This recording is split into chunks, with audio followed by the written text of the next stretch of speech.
Assalamualaikum. Welcome back to my YouTube channel.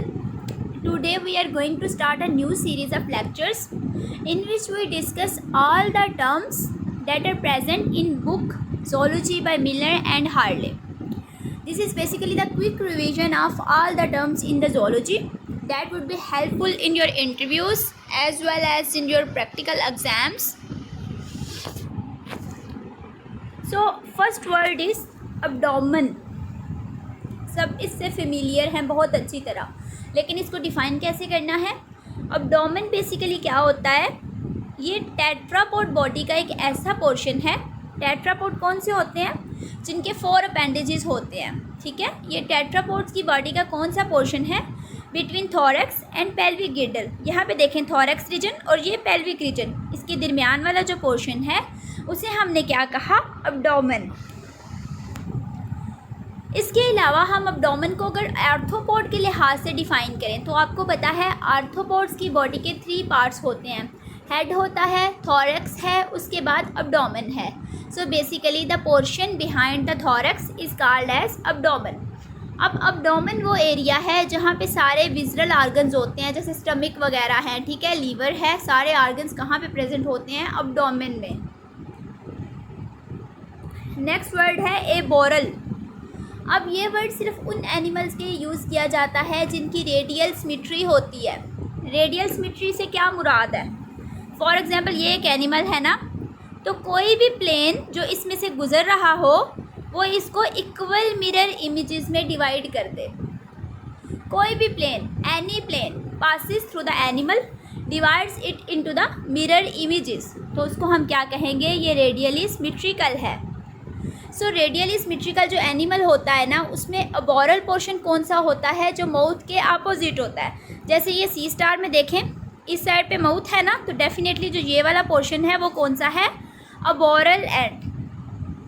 अकैंथीला, एक हमारे पास phylum है अकैंथोसिफेला, ठीक है, उसकी एक लार्वल स्टेज है अकैंथीला। अकैंथीला बेसिकली ना अकैंथर और सिस्टा का अकैंथ के दरमियान आती है। अकैंथर फर्स्ट लार्वल स्टेज है, उसके दरमियान में कौन सी स्टेज आती है, अकैंथीला, और फिर सिस्टाकांथ। अकैंथीला बेसिकली वो लार्वल स्टेज है जिसमें सारे जो ऑर्गन्स हैं वो प्रेजेंट होते हैं। ठीक है, ऑर्गन्स वेल डेवलप होते हैं इसमें। और अकैंथीला की डेवलपमेंट हुड कहाँ पे होती है, इंटरमीडिएट होस्ट में। इंटरमीडिएट होस्ट कौन सा होता है, जहाँ पे कोई भी पैरासाइट जो है वो अपना एसेक्सुअल लाइफ साइकिल कंप्लीट करता है, जबकि डेफिनेटिव होस्ट जो होता है उसमें सेक्सुअल लाइफ साइकिल की कंप्लीशन होती है। अकैंथोसिफेला, अभी हमने बात की ना, फाइलम है हमारे पास जिसका लार्वा था अकैंथीला। सो बेसिकली अकैंथोसिफेला जो है ये एक फाइलम है जिसे हम कॉमनली क्या कहते हैं, स्पाइनी हेडेड वर्म्स। अकैंथर, अकैंथर क्या है, अकैंथर भी टर्म हमने अभी पढ़ी कि जो लार्वा था हमारे पास अकैंथीला, उससे पहले वाली लार्वल स्टेज कौन सी थी, अकैंथर थी। अकैंथर बेसिकली फर्स्ट लार्वल स्टेज है जो डायरेक्टली हैच है एग से, और इसमें एक रोस्टेलम होता है। रोस्टेलम क्या होता है, नॉब लाइक स्ट्रक्चर होता है जिसपे स्पाइंस होते हैं, ठीक है, हुक्स होते हैं जिसपे, और ये हेल्प करते हैं इसकी पेनिट्रेशन में होस्ट टिश्यू में। यानी जैसे ही ये एग से हैच होता है तो ये पेनिट्रेट कहाँ पे हो जाता है, होस्ट में। नेक्स्ट है वर्ड अकोमोडेशन। अकोमोडेशन वैसे तो हम अगर कॉमन वर्ड में देखें तो क्या होता है, लिविंग प्लेस होती है, ठीक है, इसकी अकोमोडेशन ऐसी है, ये वो ऐसे बातें होती हैं, ठीक है। लेकिन यहाँ पे अकोमोडेशन बेसिकली क्या है, ये एडजस्टमेंट है आई की फॉर फोकसिंग। यानी ये basically accommodation is the process of focusing at various distances. उसके बाद वर्ड है एसीटैबुलम सकर। ये आपने भला कहाँ पढ़ा था, ट्रीमाटोड्स में और टेपवर्म्स में। जो ट्रीमाटोड है उनमें 2 तरह के सकर होते हैं, एक ऑरल सकर होता है, एक वेंट्रल सकर होता है। उस वेंट्रल सकर को हम क्या कहते हैं, एसीटैबुलम। जबकि टेपवर्म की अगर हम बात करें तो उनकी स्कोलेक्स पे एक सकर होता है, ठीक है, उसको हम क्या कहते हैं, एसीटैबुलम सकर। एसिटोस्पोरा, एसिटोस्पोरा भी बेसिकली एक फाइलम है, किंगडम जो प्रोटोजुआ है उससे बिलोंग करता है। इसके जो स्पोर्स हैं मल्टी सेलुलर होते हैं, लेकिन वो बेसिकली किस पे, जो पैरासाइट्स के तौर पे काम करते हैं, ठीक है, ये एसिटोस्पोरा के जो मेंबर्स हैं। और ये इन्वर्टिब्रेट्स पे पैरासाइट होते हैं, ठीक है। एग्जाम्पल इसकी है पैरामिक्सा, होलोस्पोरोडियम। Next one is acetylcholine. Acetylcholine क्या होता है? न्यूरोट्रांसमीटर है। अगर न्यूरोट्रांसमीटर है तो रिलीज़ कहाँ से होगा? न्यूरोसेक्रेटरी सेल से। अब एसिटाइलकोलिन बेसिकली न्यूरोट्रांसमीटर है, और न्यूरोट्रांसमीटर या तो एक्साइटेटरी होते हैं यानी किसी चीज़ को स्टिमुलेट करते हैं, किसी रिस्पांस को, या फिर इनहिबिटरी होते हैं यानी उसको रोकते हैं। तो एसिटाइलकोलिन बेसिकली क्या है कि ये एक्साइटेटरी होगा न्यूरोमस्कुलर जंक्शन पे, यानी जहाँ पे न्यूरॉन्स और मसल का जंक्शन होगा वहाँ पे ये क्या होगा? एक्साइटेटरी, यानी स्टिमुलेट करेगा किसी चीज़ को। जबकि बाकी किसी साइनेप्स की बात होगी तो वहाँ पे एसिटाइलकोलिन जो है वो इनहिबिशन का रोल प्ले करेगा, यानी रोकेगा किसी चीज़ को होने से। नेक्स्ट है एसिड। एसिड क्या होता है? ऐसा सब्सटेंस जो वाटर में हाइड्रोजन आयंस रिलीज़ करता है, डेट आयोनाइज इन वाटर, जिसकी आयोनाइजेशन हो जाती है वाटर में। जैसे हमारे ये जो है किसी भी सब्सटेंस में जो होगा, जैसे HCl है, ठीक है, अगर वो वाटर में होगा तो वो हाइड्रोजन आयंस जो है वो रिलीज़ करेगा। एसिड डेपोजिशन, एसिड का इकट्ठा हो जाना, डिपॉजिट हो जाना। तो ये बेसिकली क्या होता है कि अगर वाटर में सल्फ़र डाइऑक्साइड और नाइट्रोजन के ऑक्साइड्स यानी SO2 और NO जो हैं वो वाटर में मिक्स हो जाएं एटमॉस्फेयर में, और उसके बाद वो प्रेसिपिटेशन की फॉर्म में नीचे गिरे, तो उसे हम क्या कहेंगे? ये एसिड डेपोजिशन है। और फॉसल फ्यूल की बर्निंग जो है ना वो मेजर कंट्रीब्यूटर है एसिड डेपोजिशन में। फॉसल फ्यूल्स होते क्या हैं? बेसिकली फॉसल फ्यूल्स जो हैं वो ऐसा फ्यूल है, ठीक है, यानी जो फॉसल होते हैं ना बेसिकली रेमनेंट्स होते हैं एवोल्यूशनरी तौर पे जो प्रेजेंट थे ऑर्गेनिजम्स, यानी पास्ट में जो ऑर्गेनिजम्स प्रेजेंट थे उनके रेमनेंट्स वगैरह हैं, ठीक है, उनको जला के जो फ्यूल हासिल किया जाता है वो भी एसिड डेपोजिशन में मेजर कंट्रीब्यूटर है। एसिलोमेट, आपने एक बात याद रखनी है, बायो में ए का वर्ड जो है ना किसी भी वर्ड से पहले आ जाए तो इसका मतलब है विदाउट।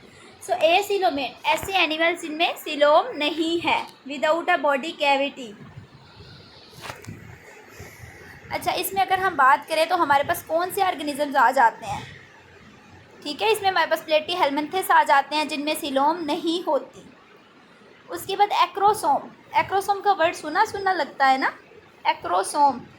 बेसिकली जो स्पर्म का हेड होता है ना उसमें एक रीजन होता है, उसे हम क्या कहते हैं? एक्रोसोम। यहाँ पे क्या होता है? इंजाइम फील्ड एरिया है, ठीक है, यानी इसकी टिप जो है ना स्पर्म की उसको कह लें कि ये एक्रोसोम है बेसिकली, ठीक है। वहाँ पे क्या होंगे? इंजाइम्स होंगे और हेल्प करेंगे एग पेनिट्रेशन में। एक्टिन, एक्टिन का नाम सबसे ज़्यादा हमने कहाँ पे सुना है?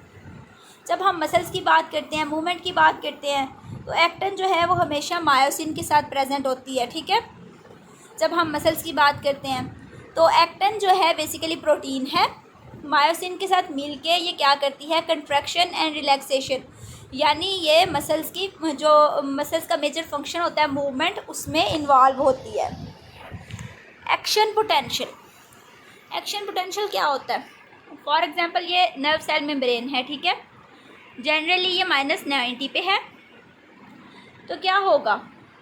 स्टिमुलस आता है, एक थ्रेश होल्ड से एक्सीड कर जाता है। थ्रेश होल्ड क्या होता है? Minimum stimulus that is required to excite a cell membrane.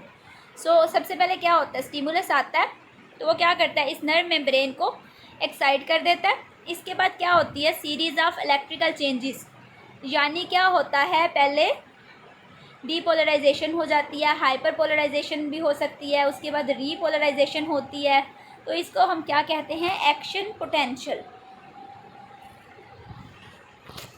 Next is active transport. Active transport क्या होता है?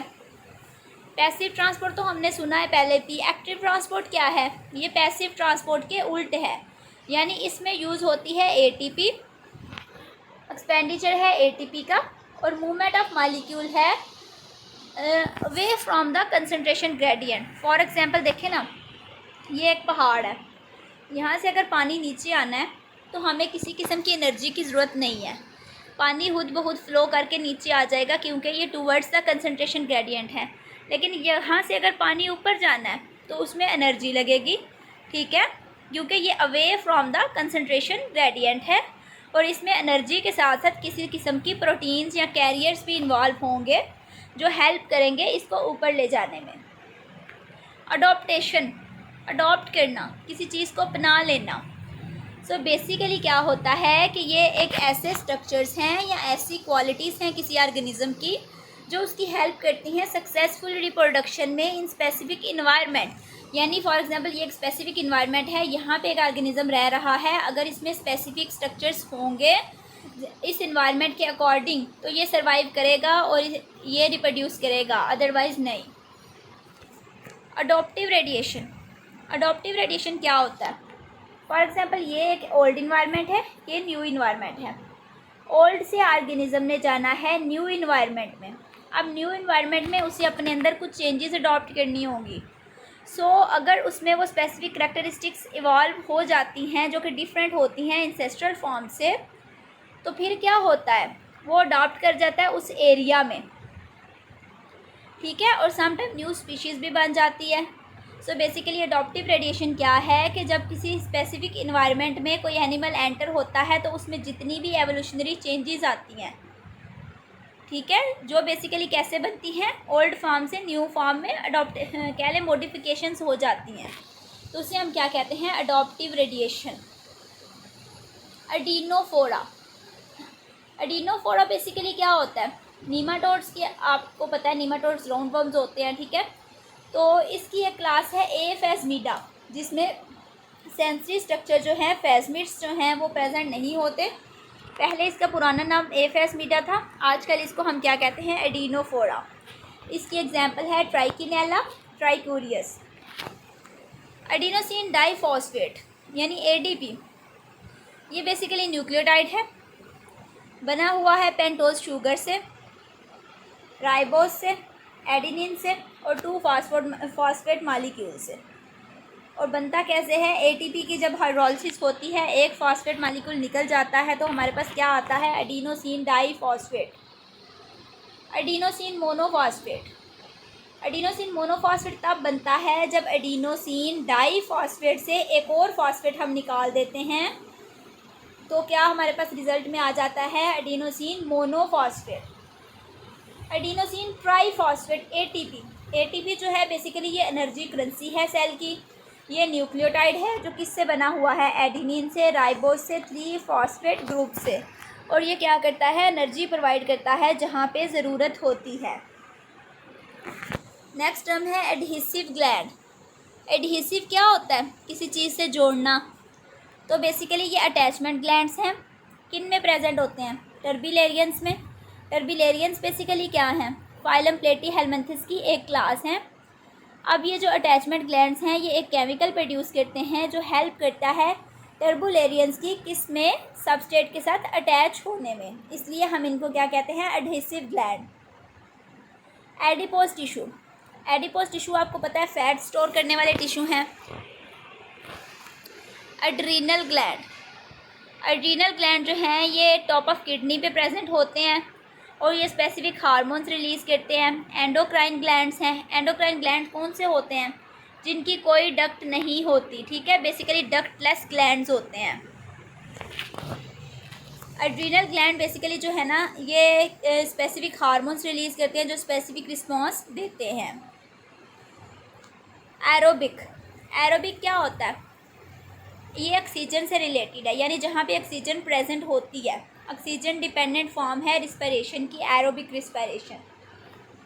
एस्टिवेशन, एस्टिवेशन बेसिकली ना समर में कंडीशन हो जाती है डोरमेंसी की, यानी इसमें क्या होता है कि जब सही समर आता है ना, ड्राई कंडीशन होती है, तो कुछ ऐसे एनिमल्स होते हैं जो इससे बचने के लिए ना वो मॉइस्ट प्लेसेस पे चले जाते हैं।